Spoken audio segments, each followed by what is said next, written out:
Bueno, buenos días, ingeniero. Esta es mi tarea sobre arquitecturas de aplicaciones web. Le voy a hablar de lo que son la definición, conceptos clave, los componentes básicos de una aplicación web y los tipos de arquitectura. Bueno, empecemos.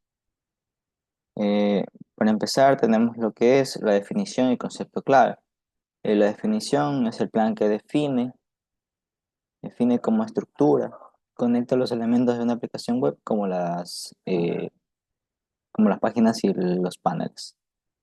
Y como concepto clave tenemos que es la descripción de los patrones y las técnicas que se utilizan para diseñar y desarrollar aplicaciones. También tenemos lo que son los componentes básicos de una aplicación web. Tenemos lo que es, y son tres. Tenemos los que son el front-end, back-end y base de datos. Empecemos por el front-end.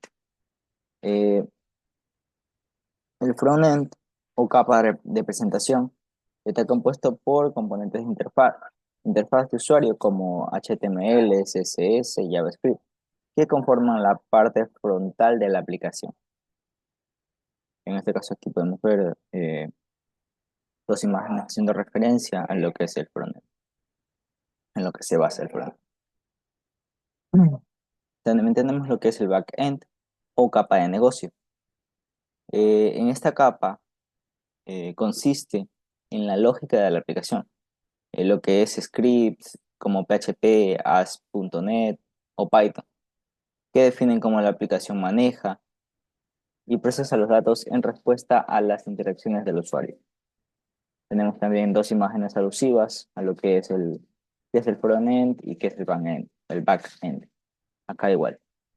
Bueno, sigamos con la capa de base de datos o capa de datos.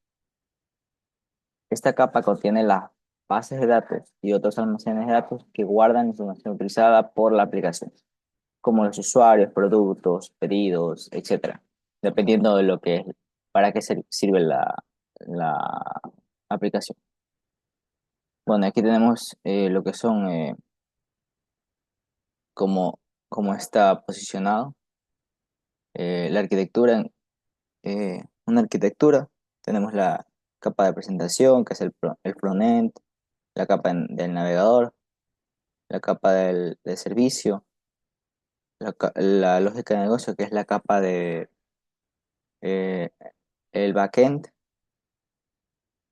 y por último tenemos la capa de base de datos, que es la base de datos, ya lo dije anteriormente. Tenemos también aquí los tipos de arquitectura, monolítica versus microservicios. Eso tiene algunas características, por ejemplo, eh,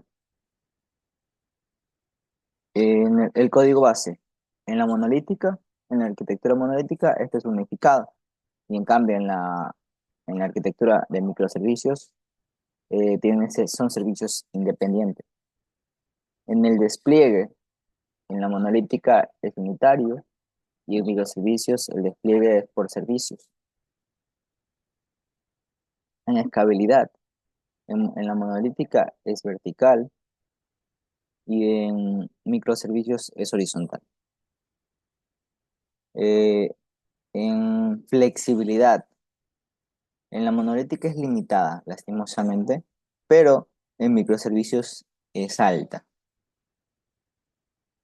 Tenemos también la tolerancia a fallos, que en la monolítica es menor y en microservicios es mayor. En complejidad inicial, la monolítica es baja y la de microservicios es alta. En mantenimiento a largo plazo, la monolítica es difícil y la de microservicios es más sencilla. Bueno, además de esta tabla, voy a hablar más de lo que es cada arquitectura. Por ejemplo, la arquitectura monolítica es un solo sistema integrado en el que todos los componentes y funcionalidades están unidos en una sola unidad. Eh, Contiene un solo código base. La aplicación completa está en un solo código base fuente. Despliegue en bloques. Todos los componentes deben desplegarse juntos. Si uno se actualiza, se debe actualizar toda la aplicación. Tenemos también la comunicación interna, que todos los módulos se comunican de manera interna sin necesidad de redes externas. Y por último tenemos la escalabilidad, que ya lo dije anteriormente, que es vertical. Para manejar el rendimiento, generalmente se incrementan los recursos del servidor, la escalabilidad vertical, en lugar de distribuir componentes. Bueno, y aquí a lo que es a la derecha tenemos cómo está compuesta la arquitectura monolítica. Primero es la interfaz de usuario, después la capa de lógica de datos y la interfaz de datos. Ok. Sigamos con la siguiente arquitectura. Tenemos aquí la arquitectura de microservicios, que nos dice que esta arquitectura divide la aplicación en pequeños servicios independientes, cada uno responsable de una funcionalidad específica. Eh, Tienen servicios independientes que cada funcionalidad se desarrolla, despliega y escala por separado. Lo contrario que la monolítica. En comunicación es a través de APIs.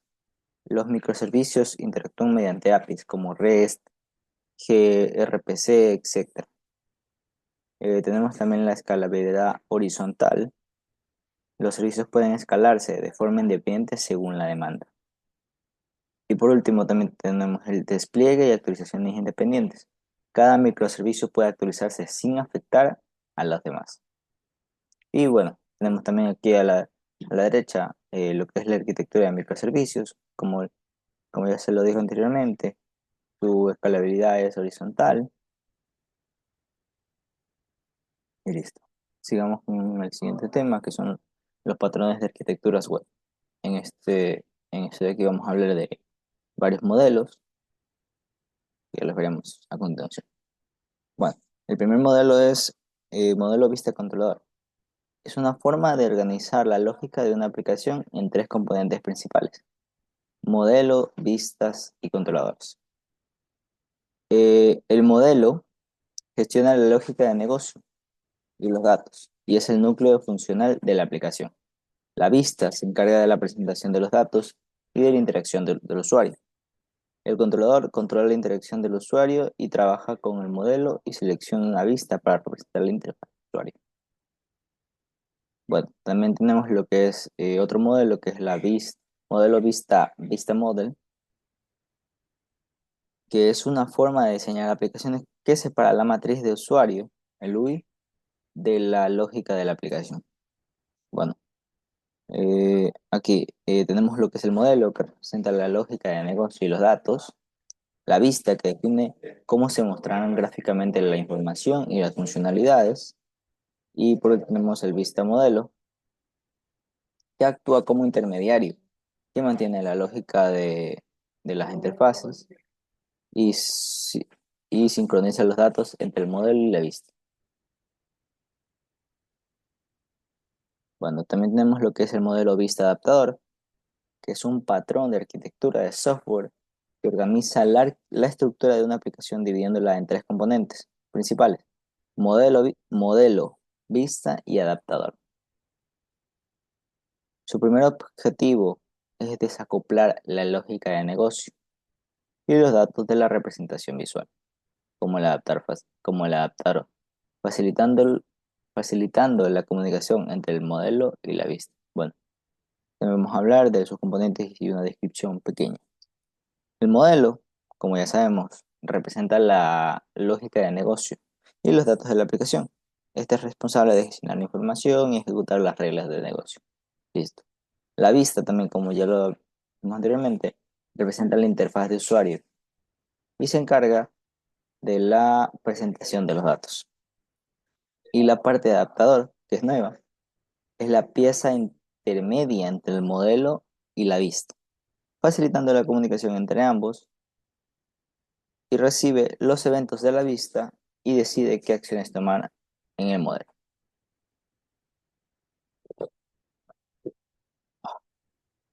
Bueno, también tenemos lo que es el modelo vista presentador, que es un diseño que divide y estructura la arquitectura de las interfaces de usuario en capas. Bueno, vamos a ver aquí los componentes y su descripción. Como ya sabemos, la parte del modelo define los datos que se mostrarán y sobre los que actuará la interfaz de usuario. La vista representa la interfaz de usuario, como ya lo sabemos, y define cómo se presentarán los datos al usuario. Y la parte de presentador es el intermediario entre la vista y el modelo, y es responsable de procesar la lógica de presentación y las interacciones de usuario. Bueno, también tenemos lo que es la arquitectura en capas. Es un estilo de diseño de software que divide una aplicación en capas, cada una con un rol específico. Tenemos la capa de presentación, que interactúa con los usuarios y muestra la información. La capa de lógica de negocio, que organiza la funcionalidad y procesa la información. Y por último, la capa de acceso de datos, que funciona y recupera la información. Tenemos también lo que es la arquitectura basada en eventos, que es un estilo de arquitectura de software en el que los componentes de un sistema se comunican principalmente a través de eventos. Eh, Tenemos cuatro componentes que son el, produ- el productor de eventos, el evento, el gestionador de eventos y el broker de mensajes, el middleware de eventos. Bueno, una pequeña descripción del producto de eventos sería que es el componente que genera o emite un evento cuando ocurre un cambio de estado o cuando se produce una acción importante. Un evento es una representación de un cambio o acción específica en el sistema. Contiene los datos necesarios para otros componentes, interpreten el contexto del cambio y puedan tomar decisiones basadas en él. El consumidor de datos es el componente que escucha y responde a los eventos que le interesan. Puede procesar el evento de diversas maneras, actualizando, actualizando datos, ejecutando lógica de negocios o incluso generando nuevos eventos. Y por último tenemos el broker de mensajes o middleware de eventos. Este actúa como un intermediario que facilita la transmisión de eventos entre productores y consumidores. Los brokers de mensajes como Kafka, RabbitMQ o AWS SNS permiten una transmisión asincrónica, lo que mejora la escalabilidad y fiabilidad del sistema. Y eso sería todo. Gracias.